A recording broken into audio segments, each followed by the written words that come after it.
Welcome. In this video, we're going to be discussing the Rosetta Stone. Now, the reason why the Rosetta Stone is so famous is because inscribed upon it is a decree written 3 times in 3 different languages. On the top, we have hieroglyphics. In the middle, we have demonic. And at the bottom, we have Greek. The Rosetta Stone was discovered in 1799 during the Napoleonic campaigns in Egypt. And prior to its discovery, no one knew how to read hieroglyphics. But because the stone allowed Egyptologists to compare hieroglyphics with the well-known ancient Greek language, they could decipher the hieroglyphics. Now, this video isn't going to be about the different languages of the Rosetta Stone. Rather, it's going to be about the actual content of the stone, what's actually written on it. And we're going to be reading translations of the stone itself. But first, we need to ask ourselves a question. What is the historical context of the Rosetta Stone? Well, it all begins with 2 kings, Ptolemy IV of Egypt and Antiochus III of the Seleucid Empire. And these 2 kings are fighting the 4th Syrian War.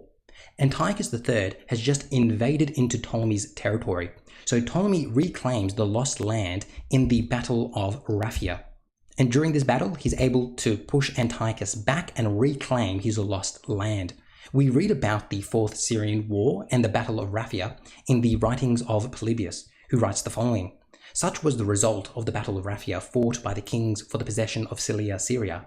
After paying the last honors to the dead, Antiochus returned to his own land with his army, and Ptolemy took without resistance Raphia and the other towns. Now, after Ptolemy's success at the Battle of Raphia, his Egyptian subjects begin to revolt against his kingship. As we continue to read in Polybius, Ptolemy, however, immediately after these events, became involved in a war with his Egyptian subjects, for in arming them for his campaign against Antiochus, he had taken a step which, while it served his immediate purpose sufficiently well, proved eventually disastrous.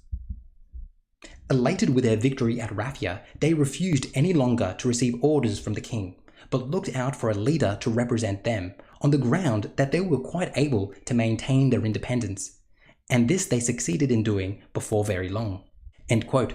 So immediately after the Battle of Raphia, the Ptolemaic Empire descends into chaos, with the Egyptian people revolting against their own king.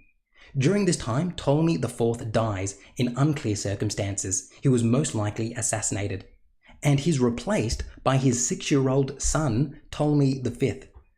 So this child king, Ptolemy V, is placed in a very difficult situation, as his own people are revolting against him. So to secure his hold on power and to legitimize his kingship, he appeals to the Egyptian priests. Priests were held in high esteem in Egyptian society, and for the Ptolemies to maintain their rule, it was essential that they had the support of the priesthood. It's also important to remember that Ptolemy is not a native Egyptian. Ethnically, he's Macedonian. So to legitimize himself in the eyes of the Egyptian people, he must win the favor of the Egyptian priests. So he begins to lavish favors upon them. And in return, the priests affirm Ptolemy's rule and begin to urge the Egyptian people to likewise support the king. To convince the people to support the king, the priests in the city of Memphis, which is in the north of Egypt, issue a decree called the Memphis Decree. This decree was engraved upon large stone columns and erected in temples throughout Egypt. The most famous stone column with the Memphis Decree upon it is none other than the Rosetta Stone. A scholar from the Oriental Institute of the University of Chicago writes the following about the Rosetta Stone. In the stone's text, Ptolemy V is presented as a beneficent ruler who will renew financial support for the temples, increase priestly stipends, reduce taxes, offer amnesty for prisoners, and sponsor prominent animal cults.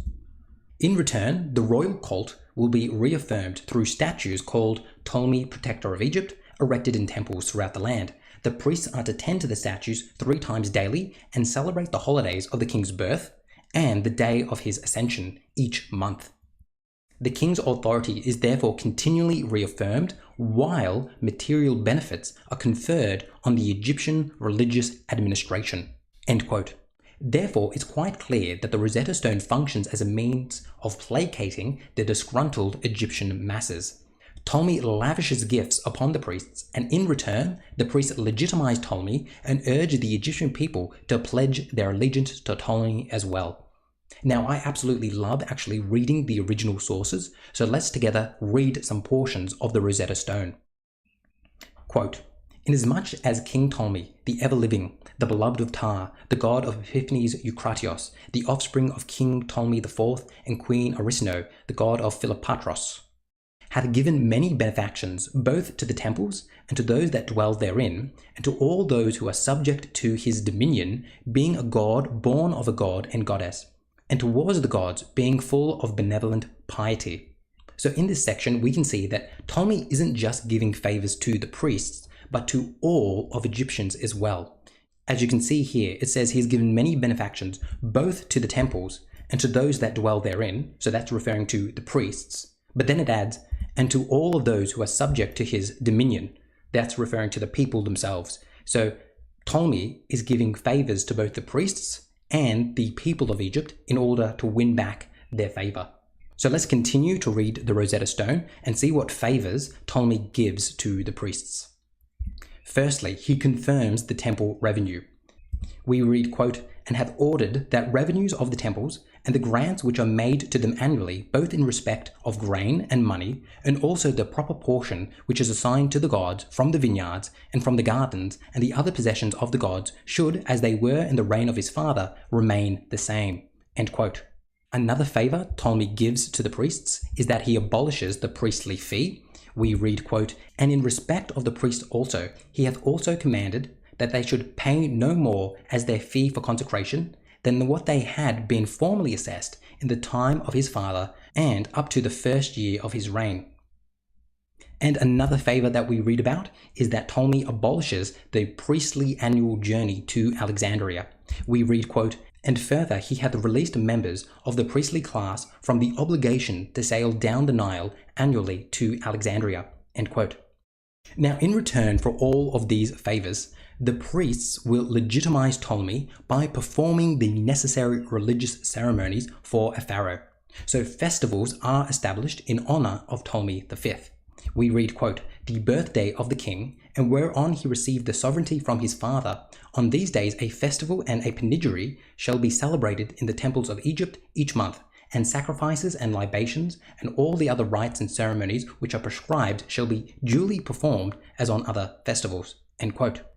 Now, the Memphis Decree doesn't stop there. Ptolemy also needs to win back the favor of the people themselves. So if you're a ruler and you want to placate the masses, what do? Well, obviously, you reduce taxes. So we read, quote, "the taxes and dues which come to him from Egypt, some he hath finally remitted, and others he hath reduced, so that the people and all the others might be prosperous during his reign. And he hath remitted to the natives of Egypt and to all the other people domiciled in his kingdom the debts which were due to the royal treasury, which were indeed very many in number." End quote. Ptolemy also abolishes the conscription into the navy. We read, quote, "and he hath likewise commanded that men shall no longer be seized by force for service in the navy." And we also read that he releases some prisoners, quote, "and he hath set free from the charges against them those who were in the prisons and who had been there for a long time because of non-settlement of their cases." End quote. Now, all of these favors are attempting to win back the trust of the people after the huge rebellion which occurred during the reign of his father, Ptolemy IV. And the Memphis Decree explicitly mentions that Ptolemy punishes those who revolted against his father. We read, quote, "and the men who had led astray the rebels in the time of his father, Ptolemy IV, and had stirred up revolt in the country, and had committed sacrilege in the temples, having come into Memphis for the purpose of avenging his father and his own sovereignty, he punished according to their deserts at the time when he came there to perform the duly appointed ceremonies for his reception of the crown." End quote. Having now spoken about the actual content of the Rosetta Stone, let's again return to why the Rosetta Stone is actually famous. At the very end of the Memphis Decree, it discusses how the decree should be promulgated by the priests throughout Egypt. The decree should be inscribed upon stones and placed in temples throughout Egypt. Now, importantly, the decree is to be inscribed in 3 different languages. At the very end of the decree, we read the following, quote, "and this decree shall be inscribed upon the stela of hard stone in holy and in native and in Greek letters, and a stela should be set up in each of the temples of the first, second, and third class, near the image of the ever-living king." End quote.